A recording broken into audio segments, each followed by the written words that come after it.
ಹಿರಿಯರಾಗಿರ್ತಕ್ಕಂತಹ ಉದಯನುಂಡಿ ಶ್ರೀರಾವರು ಆಗಮಿಸಿದರೆ ಅವರು ಕೂಡ ಶರಣಾರ್ಥಿ ಸಮರ್ಪಿಸಿ ಹಾಗೂ ಪಕ್ಕದ ಗ್ರಾಮದ ಸೋಮೇಶ್ವರ ಶ್ರೀ ಗುರುಮಲ್ಲೇಶ್ವರ ದಾಸಮಠದಲ್ಲಿರ್ತಕ್ಕಂತಹ ಗುರುಸ್ವಾಮಿಗಳು ಕೂಡ ನಮಗೆ ಬಹಳ ಪ್ರೀತಿ ವಿಶ್ವಾಸ ಒಂದು ಗೌರವವನ್ನು ಇಟ್ಟಿರ್ತಕ್ಕಂಥ ಅವರು ಕೂಡ ಈ ಕಾರ್ಯಕ್ರಮದಲ್ಲಿ ಭಾಗವಹಿಸಿ ನಮಗೆ ಗೌರವಿಸಿ ನಮಗೆ ಸಂತೋಷವನ್ನು ಉಂಟು ಮಾಡಿದ್ದಾರೆ. ಅವರು ಕೂಡ ನನ್ನ ಶರಣಾರ್ಥಿಯನ್ನು ಸಮರ್ಪಿಸಿ ಮತ್ತು ಇನ್ನೊಬ್ಬರು ಶ್ರೀಗಳಾಗಿರ್ತಕ್ಕಂಥ ಬಸವಲಿಂಗ ಶ್ರೀಗಳಾಗಿರ್ತಕ್ಕಂತಹ ಬಸವರಾಜ ಮಹಾಸ್ವಾಮಿಗಳು ಕೂಡ ನಮ್ಮ ಮೇಲೆ ಪ್ರೀತಿ ವಿಶ್ವಾಸ ಗೌರವಗಳಿಂದ ಬಹಳ ಆತ್ಮೀಯರು ಆಗಿರ್ತಕ್ಕಂತಹ ಬಸವರಾಜ ಸ್ವಾಮಿಗಳು ಕೂಡ ನನಗೆ ಈ ಕಾರ್ಯಕ್ರಮದಲ್ಲಿ ಭಾಗವಹಿಸಿ ನಮಗೆ ಗೌರವಿಸಿ ಸಂತೋಷವನ್ನು ಉಂಟು ಮಾಡಿದ ಅವರು ಕೂಡ ನನ್ನ ಶರಣಾರ್ಥಿಗಳು ಮತ್ತು ಹಿರಿಯರಾಗಿರ್ತಕ್ಕಂತಹ ನಮ್ಮೆಲ್ಲರೂ ಕೂಡ ಮಾರ್ಗದರ್ಶಕರಾಗಿರ್ತಕ್ಕಂತಹ ಕೂರ್ನಳ್ಳಿ ಶ್ರೀ ಗುರುಮಲ್ಲೇಶ್ವರ ದಾಸೋಮಠಾಧ್ಯಕ್ಷರಾಗಿರ್ತಕ್ಕಂತಹ ಶ್ರೀ ವೈಸ್ವಾಮಿಗಳು ಕೂಡ ಅವರು ಕೂಡ ನಮ್ಮ ಶ್ರೀಮಠಕ್ಕೆ ನಮಗೆ ಬಹಳ ವಿಶ್ವಾಸ ಗೌರವವಿತ್ತು. ನಮಗೂ ಕೂಡ ಅವರ ಒಂದು ಆಶೀರ್ವಾದವನ್ನು ನೀಡಿದ್ದಾರೆ.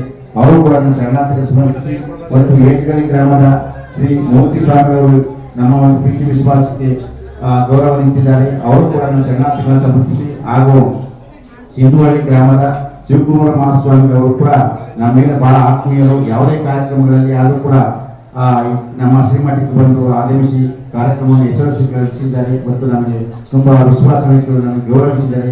ಅವರು ಕೂಡ ನಮ್ಮ ಶರಣಾರ್ಥಿಗಳನ್ನು ಸಮರ್ಪಿಸಿ ಹಾಗೂ ಎಪ್ಪೆದ ಶ್ರೀಗಳಾದಂತಹ ಬಸವರಾಜ ಸ್ವಾಮಿಗಳು ಕೂಡ ನನ್ನ ಶರಣಾರ್ಥಿಗಳನ್ನು ಸಮರ್ಪಿಸಿ ಮತ್ತು ಉಳಿಗಾಲದ ಶ್ರೀಗಳು ಅವರು ಕೂಡ ನಮಗೆ ಮತ್ತೆ ದೂರವಾಣಿ ಮೂಲಕ ನಮ್ಮ ಆರೋಗ್ಯವನ್ನ ಮತ್ತು ನಮ್ಮ ಶ್ರೀಮಠದ ಕಾರ್ಯಚಟುವಟಿಕೆಗಳನ್ನ ದೂರವಾಣಿ ಮೂಲಕ ವಿಚಾರಿಸಿದರೆ ಮತ್ತು ತುಂಬಾ ವಿಶ್ವಾಸ ಗೌರವ ನಿಂತಿದ್ದಾರೆ. ಅವರು ಕೂಡ ನನ್ನ ಶರಣಾರ್ಥಿಗಳನ್ನು ಸಮರ್ಪಿಸಿ ಹಾಗೂ ಸೋಮಶೇಖರ ಸ್ವಾಮಿಗಳು ಅಂತಂದ್ರೆ ಅವರು ನಮಗೆ ಆರೋಗ್ಯ ಗೊತ್ತಾಗಿದ್ದಂಗೆ ಒಂದು 5-6 ವರ್ಷದಲ್ಲಿ ಕೈ ಡ್ಯಾಮೇಜ್ ಆಗಿದ್ದ ಸಂದರ್ಭದಲ್ಲಿ ನಿಮ್ಗೆ ಎಷ್ಟೇನೋ ಖರ್ಚಾಗಿರ್ಬೇಕಂದ್ರೆ ಯೋಚನೆ ಮಾಡಿ ಅಂತೇಳಿ ಕಣ್ಣೀರಿದ್ದಂಥ ಸಂದರ್ಭದಲ್ಲಿ ಇವತ್ತು ನಮ್ಗೆ ಕೂಡ ಅವರು ತುಂಬಾ ಧೈರ್ಯವನ್ನು ಕೊಡ್ತಕ್ಕಂಥವ್ರು.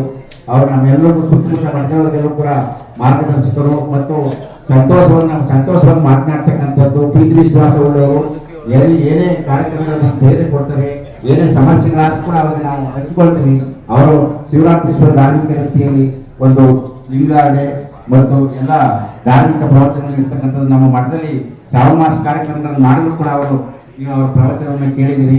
ಅವರು ತಮ್ಮ ವಿಶ್ವಾಸವನ್ನು ಇಟ್ಟು ಈ ಕಾರ್ಯಕ್ರಮದಲ್ಲಿ ತಮ್ಮ ಕಾರಣದ ಮೂಲಕ ನಮಗೆ ಸಂತೋಷವನ್ನು ಉಂಟು ಮಾಡಿ ಅವರಿಂದ ಗೌರವ ಸಮರ್ಪಣೆ ಮಾಡಿ ಸಂತೋಷವನ್ನು ಉಂಟು ಮಾಡಿ ಅವರು ಕೂಡ ನನ್ನ ಶರಣಾರ್ಥಿಗಳನ್ನು ಸಮರ್ಪಿಸಿ ಇಲ್ಲಿ ನೆರವೇರ್ತಕ್ಕಂತಹ ಹಲವು ಜನಮೂರ್ತಿಗಳು ಎಲ್ಲರೂ ಕೂಡ ನನ್ನ ಶರಣಾರ್ಥಿಗಳನ್ನು ಸಮರ್ಪಿಸಿ ಈಗಾಗಲೇ ವೇಳೆಯಾಗಿದೆ, ಪ್ರಸಾದಕ್ಕೆ ತೊಂದರೆ ಆಗುತ್ತೆ ಮತ್ತು ಯಾಕಂದ್ರೆ 10 ಗಂಟೆ ಮೇಲೆ ಆದ್ರೆ ಬರವಣಿಗೆ ಗ್ರಾಮಕ್ಕೆ ತೊಂದರೆ ಆಗುತ್ತೆ ಅಂತೇಳಿ ಸಂಕ್ಷಿಪ್ತವಾಗಿ ಮಾತನಾಡಬೇಕು. ಯಾಕಂದ್ರೆ ಮಾತನಾಡಿದ್ರೆ ಕಾಲಾವಕಾಶ ಸಾರೋದಿಲ್ಲ. ಯಾಕೆಂದ್ರೆ ನನಗೆ ಹುಟ್ಟುಹಬ್ಬದ ಅವಶ್ಯಕತೆ ಇರಲಿಲ್ಲ, ನಮಗೆ ಫೋನೇ ಇರಲಿಲ್ಲ, ಫೋನ್ ಯೂಸ್ ಮಾಡದೆ ಗೊತ್ತಿರಲಿಲ್ಲ. ನಿಮಗೆ ದಂಡಿಕರ ಶ್ರೀಗಳು ಯಾಕೆ ಸಿದ್ದೇಶ್ವರ ಸ್ವಾಮಿಗಳು ನೋಡಿ ನೆನಪು ಬರುತ್ತೆ. ಅಲ್ಲಿ ಸುತ್ತೂರು ಶಿವರಾತ್ರೀಶ್ವರ ಕ್ಷೇತ್ರದಲ್ಲಿ ಸಿದ್ದೇಶ್ವರ ಸ್ವಾಮಿಗಳವರ ಒಂದು ತಿಂಗಳ ಪ್ರವಚನ ಕಾರ್ಯಕ್ರಮವನ್ನ ಏರ್ಪಡಿಸಿದ್ದು. ಆ ಕಾರ್ಯಕ್ರಮದಲ್ಲಿ ನಾವು ಬಸವಲಿಂಗ ಶ್ರೀಗಳು ಮತ್ತು ಸೋಮೇಶ್ವರ ಶ್ರೀಗಳೆಲ್ಲ ಹೋಗ್ತಾ ಇದ್ದ ಕಾರ್ಯಕ್ರಮಕ್ಕೆ. ಆ ಸಂದರ್ಭದಲ್ಲಿ ನಮಗೆ ಫೋನ್ ಉಪಯೋಗಿಸದೆ ಗೊತ್ತಿರಲಿಲ್ಲ. ದಂಡಿಕೆರೆ ಶ್ರೀಗಳವರು ಫೋನ್ ಇಟ್ಕೊಳ್ರಿ ಈ ಯಾವ ಸಂದರ್ಭಗಳು ಇದನ್ನೆಲ್ಲ ತಿಳಿಸಕ್ಕಾಗತ್ತೆ, ಕಾರ್ಯಕ್ರಮಗಳು ಬರಬೇಕಾದ್ರೆ ಇಲ್ಲ ಬುದ್ಧಿ ನಾವು ಫೋನ್ ಯೂಸ್ ಮಾಡೋದೇ ಬರಲ್ಲ, ಬ್ಯಾಟಿ ಬುದ್ಧಿ ಅಂತ ಇಲ್ಲ ಅಂತ ನಾನು ಫೋನ್ ಕೊಡ್ತೀನಿ ತಗೊಳ್ಳಿ ಅಂತೇಳಿ ಅವ್ರು ಕೊಟ್ಟ